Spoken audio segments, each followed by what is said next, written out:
You don't ever see things like that anymore, where the crowd is just silent enough that you could hear the tiniest burp in the microphone. That is something that's probably gone forever, where people would just sit and watch a show and be quiet. But certainly Jim had the command over the crowd. He would just keep everyone captivated. And for a guy that really doesn't have the same attributes as other lead vocalists or frontmen, they're always jumping around, dancing.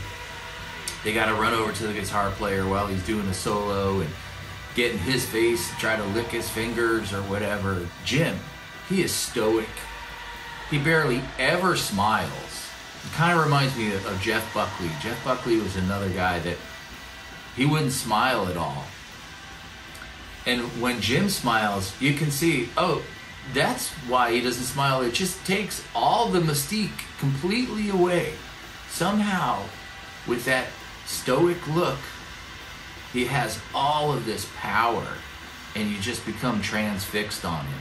You know, I can't help but think that Jim is kind of like a goth singer. He reminds me of the goth singers. He doesn't wear bright clothes. It's all dark black clothes, and never smiles, and is always singing about something dark.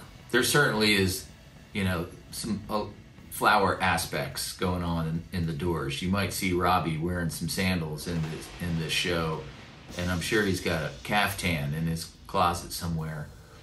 But since I've been going down this Doors wormhole, I couldn't help but notice how many shows they played at the Whiskey. I mean, I knew that they were the house band for the summer of '66, but until I started looking up how many shows there were, I didn't realize how, you know, they're playing like every night in many cases. So let's take a look at May of 1966. The Doors had been playing around Los Angeles. They had played at this place called the London Fog and Brave New World. I'm getting all this information from a few different sites. There's Concert Wiki and Concert Archives, and then there's some Doors concert sites. And then when there's some confusion, I've had to switch over to some of the opening bands, concert listings from those years, and try and piece it together. So it looks like in May of 1966, they play their first gig on the 9th, right? And then they start their residency on the 23rd with Captain Beefheart and Buffalo Springfield. And that goes through the 24th, 25th, 26th, 27th, and 28th is with Love. So Buffalo Springfield, the Doors, and Love. So let's see, for that month, 1, 2, 3, 4, 5, 6, 7 shows for that month of May. Either one of these bills, it's just legendary bill. Buffalo Springfield, Captain Beefheart, and the Doors, or Buffalo Springfield, Love, and the Doors. I mean, you could retire from going to shows after you've seen one of those. Plus, you know, what better place is there to play than the Whiskeyagogo? That is some hallowed ground. You think of that along the same lines as Hollywood Bowl, Madison Square Garden, the LA Forum. But the whiskey has been the breaking ground for so many bands through so many decades. And you think of like the Doors and the Byrds and Buffalo Springfield and all that stuff at the beginning, and then it switches into, you know, Van Halen, and then X, Guns N' Roses, and it just keeps going through the years. Whereas like the Beatles would play at the Cavern Club, and then you never heard of anybody else playing at the Cavern Club. It's not like it broke other bands from that same venue. I know they realized that they've got a good gig in the whiskey, and the whiskey is already world renowned. But when they have the Doors become their house band, and the Doors subsequently become a huge band, it makes it all the more, like, it really lifts up the whiskey, their reputation, and the Doors as well. I mean, they're tied together at the hip for the rest of time. All right, let's take a look at June of '66, where they're really starting to get busy in here. So we've got the Doors and Captain Beefheart on the 1st, and then Them joins them on the next day, the 2nd. The 3rd is just Them and the Doors, and that goes on through the 18th. Then on the 19th, the Doors just play by themselves. And then they get a couple days off before it starts up this run with Gene Clark and the Locos. Right? Gene Clark was in the Byrds, and then he left, and then he came back. And the Locos are a garage rock band from Mexico City. In fact, I think their real name is Los Locos. But that's a lot of people trying to get on that stage every night, rotating. Plus, a lot of times they're doing 2 shows. Or 2 sets, and on the weekends they do a matinee show. So you could have, you know, upwards of 3 or 4 shows in one day. So for this month of June '66, we've got 28 shows in June. That's not counting if they do 2 sets a night, or if they do a matinee show on the weekend, which they do. And there's 30 days in the month. So they played all but 2 days. Man, that'll really get your band sounding good. Let's switch over to July of '66, where we've got the continuation of this run with the Locos and Gene Clark. And it lasts all the way until the 10th.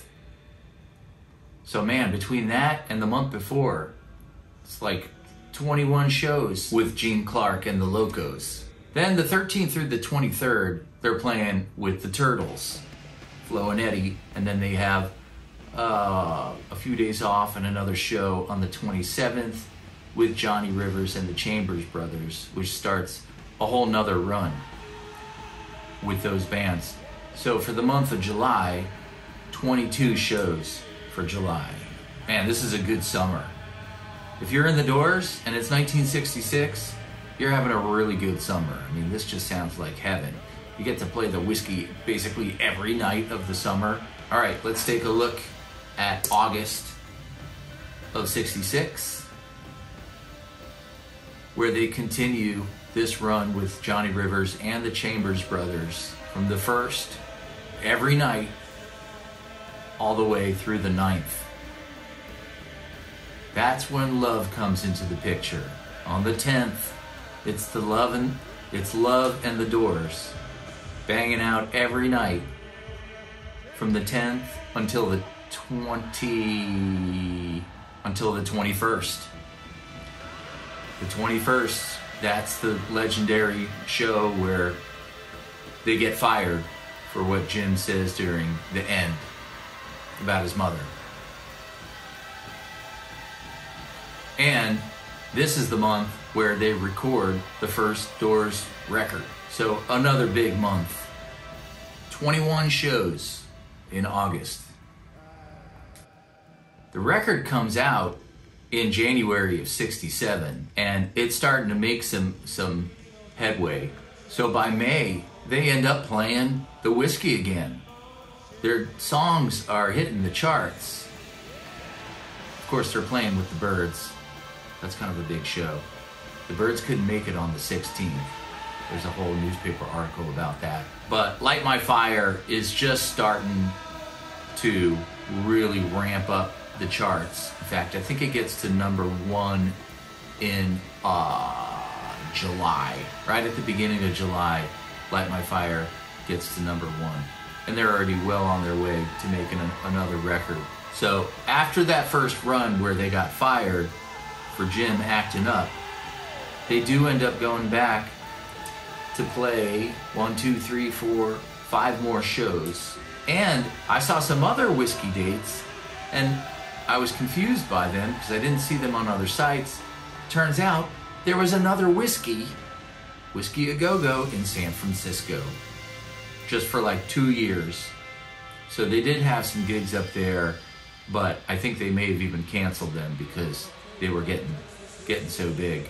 So when you add all these dates up together, how many times they played the whiskey, there are 83 show days. So I'm not sure which one of them, or if all of them, they played 2 shows a night, which one of them had matinees, but there's 83 days in the course of, well, most of it's in the course of one summer, and then they just have the 5 extra gigs in May of '67. So almost 80 shows in the one summer from the middle of May till August 21st. That's pretty good. The rest is history. So when they hit this Hollywood Bowl show, it's really kind of like that's the crowning achievement. If you're playing in LA, you want to play the Hollywood Bowl. That's kind of like you made it moment. Or the LA Forum for those times. But it's still the Hollywood Bowl, and it's still the whiskey, you know? If you got that on the itinerary, you're pretty stoked. My name's Francapitanelli. Totally Into the Sound is the name of my operation. Don't forget to subscribe to this channel, and we'll see you next time. Coming in! Wow!